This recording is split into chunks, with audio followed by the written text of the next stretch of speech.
Halo teman-teman, apa kabar? Welcome back to my channel. Di video kali ini kita akan melanjutkan tutorial mengenai function di MySQL. Di video kali ini kita akan membahas mengenai date function. Jadi di MySQL ini memiliki date function yang cukup banyak ya. Jadi mungkin kita akan bikin menjadi 2 episode ya. Jadi ada part 1 dan part 2. Jadi di episode yang pertama ini kita akan membahas 6 fungsi date yang dimiliki oleh MySQL. Curdate kalau tulisannya ya. Curdate, kemudian ada date div, ada day, ada date add, ada date sub, ada date format. Nah, kita masuk ke yang pertama supaya tidak terlalu menghabiskan waktu ya. Jadi masuk ke materi yang pertama mengenai curdate. Jadi function date di MySQL ini sangat penting ya, karena memang date ini sering banget kita olah dan kita gunakan untuk memanipulasi data. Jadi biasanya dari table itu berupa date ataupun date time. Nah, nanti dari keluarannya itu kita bisa olah tampilannya seperti apa. Nah, untuk yang pertama curdate ini. Curdate ini adalah sebuah function di MySQL untuk mendapatkan tanggal saat ini. Ya, kalau misalkan perintah dasarnya adalah, ini kalau misalkan kita kasih select dulu ya, select curdate ini ya. Jadi untuk curdate ini ada kurung buka kurung tutupnya ya. Kalau misalkan kita jalankan, tuh dia akan mengambil tanggal saat ini. Kalau misalkan ini kurung buka kurung tutupnya dihilangkan, maka dia akan error karena dia harus menggunakan kurung buka dan kurung tutup. Tuh, seperti ini ya. Kalau misalkan kita tambahkan plus 1 plus 0 lah, 0 sini, maka dia akan formatnya berubah ya. Jadi tahun, bulan, tanggal, seperti itu. Defaultnya adalah tahun, bulan, tanggal dengan pemisah separator adalah strip ya. Nah, sebenarnya untuk curdate ini kita bisa menggunakan tidak hanya curdate yang ini, kita bisa menggunakan dengan panjang dengan function yang satunya yang cukup panjang ya. Yang ini nih. Di sini ada curdate. Nih. Ini juga kita bisa menggunakan yang ini. Hasilnya sama aja tuh, curdate juga. Ataupun teman-teman juga bisa menggunakan curdate yang ini dengan menggunakan kurung buka kurung tutup seperti ini. Ini juga bisa. Jadi untuk mendapatkan tanggal saat ini menggunakan curdate itu ada dengan 3 cara ya, dengan seperti ini, atau dengan curdate ditulis semua, atau dengan curdate dengan kurung buka kurung tutup seperti ini. Hasilnya sama aja. Isinya adalah tanggal saat ini. Nah, itu untuk yang pertama curdate. Nanti bedanya dengan now, kalau now itu date time ya hasilnya. Kalau curdate ini hanya date aja. Kalau now kan di sini nanti kita bahas lebih detailnya ya. Now itu dia date time hasilnya tuh. Tapi tetap tanggal saat ini juga, tetapi dia ada waktunya, ada jamnya lah. Itu bedanya. Kemudian untuk date div. Nah, yang kedua ini date div. Date div itu adalah sebuah function date untuk mendapatkan perbedaan dari 2 buah tanggal. Misalkan kita select date div ini, formatnya ini ya. Dia ekspresi 1 adalah tanggal, ekspresi 2 adalah tanggal. Jadi ada 2 parameter untuk mendapatkan date div. Jadi memang tanggal 1 dan tanggal kedua untuk mendapatkan perbedaan. Nah, kalau misalkan kita hanya menambahkan 1, ini error. Tuh. Karena date div ini harus menggunakan dua tanggal. Misalkan ini kita tambahkan 2020 tanggal 1 bulan 1 tanggal 1. Maka kalau misalkan kita jalankan, nah ini dapat perbedaan perbedaan jumlah hari ya. Jadi hasil kembaliannya adalah jumlah hari, bukan jam, bukan menit. Jadi antara tanggal sekarang dengan tanggal 1 Januari 2020 perbedaannya adalah 315 hari. Nah, kira-kira seperti itu dead diff. Dead diff ini biasanya digunakan ya banyak lah ketika kita ingin mendapatkan perbedaan tanggal di antara dua buah tanggal. Jadi sebenarnya orang ini boleh misalkan mendapatkan fasilitas tertentu setelah beberapa hari dia berada di perusahaan, misalkan seperti itu. Nah, nanti kita bisa menggunakan dead diff seperti ini. Nah, kemudian yang ketiga, day. Nah, day adalah sebuah fungsi di MySQL untuk mendapatkan hari atau tanggal saat inilah.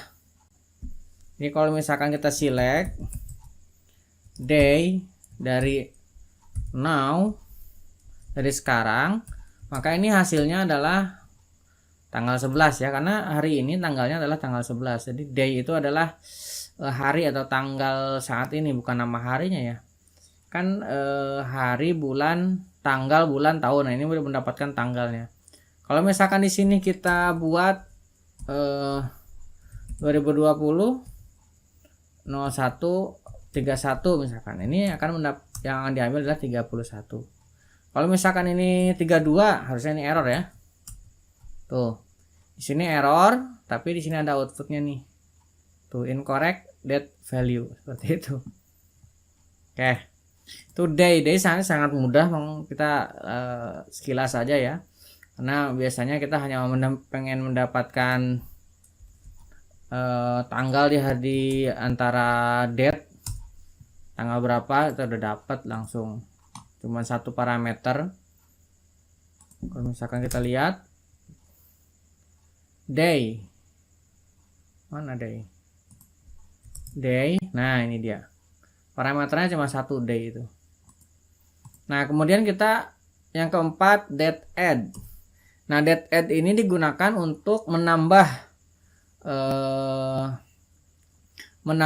waktu dari tanggal yang kita tentukan. Misalkan gini, select date add.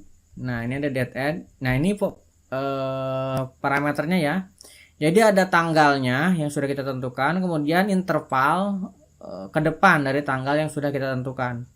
Misalkan date add ini now. Nah, setelah now kita koma, interval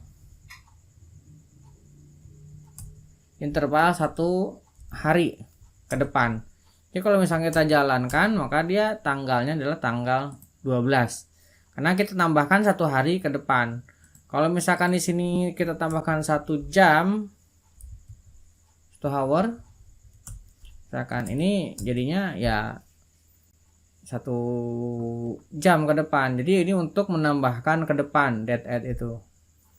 Cukup simpel ya. Nanti ada variasinya. Di sini ada day hour, day millisecond, day minute, day second. Jadi ini kalau misalkan day hour gini, ini kita bisa buat 2 ya. Misalkan gini, kita tulis di dalam petik 1 spasi 1. Jadi intervalnya 1 hari 1 jam. Nah, jadi 1 hari ditambah 1 hari ditambah 1 jam. Jadi hasilnya adalah seperti ini. Kalau seperti ini, nanti kombinasinya teman-teman silakan dicoba-coba, ada banyak. Ada day hour, ada day millisecond, day minute, dan sebagainya lah. Silakan dicoba-coba. Jadi intinya kalau date add itu untuk menambahkan waktu ke depan. Nah, kemudian yang selanjutnya adalah date sub. Date sub ini adalah untuk menambahkan waktu ke belakang, jadi kebalikan dari date add ya. Jadi kalau misalkan teman-teman sudah paham mengenai date add, terusnya date sub ini tidak sulit ya, karena memang sama aja, hanya kebalikannya aja, dia ke belakang. Date sub yang ini. Tuh, parameternya sama dia dengan yang date add tadi. Hanya dia ke belakang. Jadi kalau misalkan kasih interval 1 hari, dia akan mundur ke belakang 1 hari. Tuh, jadinya ke tanggal 10. Nah, seperti itu date sub. Yang lainnya sama. Parameternya sama. Kalau misalkan mau menambahkan kayak tadi day hour, misalkan day millisecond dan sebagainya. Sama. Hanya bedanya ini ke belakang, date add ke depan. Nah, kemudian date format. Nah, kalau date format kita digunakan untuk mendapatkan format tanggal sesuai dengan keinginan kita.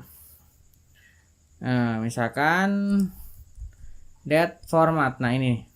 Jadi, ini tanggalnya boleh kita bikin sendiri ataupun menggunakan field yang diambil dari database. Kemudian formatnya varchar. Nah, misalkan now. Nah, kemudian dari now ini kita mau bikin format nih. Dia varchar. Jadi varchar itu harus di dalam ketik ya, seperti ini. Untuk melihat detailnya, teman-teman bisa lihat di mysql.com. Tinggal ketikin aja. Nah, formatnya seperti ini ya. Ada %A, %B, dan seterusnya lah. Silahkan dibaca, ini sangat banyak banget. Nah, untuk contohnya di sini mana ini nih. Misalkan ini date USA, formatnya seperti ini. Kemudian date Europe, date internasional. Jadi misalkan kita mengambil USA, kita coba ya. USA. Guys. Sorry, USA ini bukan ditulis USA-nya, berarti ininya nih. Pemisahnya, sorry. Pemisahnya adalah seperti ini, separatornya. Nah, jadi kalau misalkan kita jalankan, nanti tanggalnya dipisahkan dengan tanda titik. Kalau misalkan teman-teman ingin dipisahkan dengan tanda strip, ya bisa juga kayak gini. Sesuaikan aja dengan keinginan dan sebagainya. Nanti untuk detailnya teman-teman apa aja yang bisa digunakan bisa dilihat di sini nih, %U dan sebagainya lah. Kayak misalkan ini M-nya kita bikin M besar, harusnya ini jadi ditulis tuh. Misalkan ini dengan spasi, terus ini koma. Nah, seperti ini misalkan. Nah, November 11 2020. Ini juga bisa. Nah, kira-kira itulah di tutorial kali ini kita membahas 6 date function. Masih banyak date function yang dimiliki oleh MySQL. Teman-teman bisa lihat nih. Ini date function tuh. Nah, nanti kita akan, nah ini date function nih. Kita akan lanjutkan di video selanjutnya karena memang ini cukup banyak. Kita nanti juga tidak akan semuanya, kita akan bahas yang sering digunakan aja. Oke, kira-kira seperti itu di tutorial kali ini. Kita membahas 6 date function, curDate, dateDiff, day, dateAdd, datesub, dan dateFormat. Mudah-mudahan membantu teman-teman dan menambah pengetahuan bagi teman-teman. Bagi teman-teman yang belum subscribe, segera subscribe dan nyalakan tombol loncengnya. Sampai ketemu di video selanjutnya.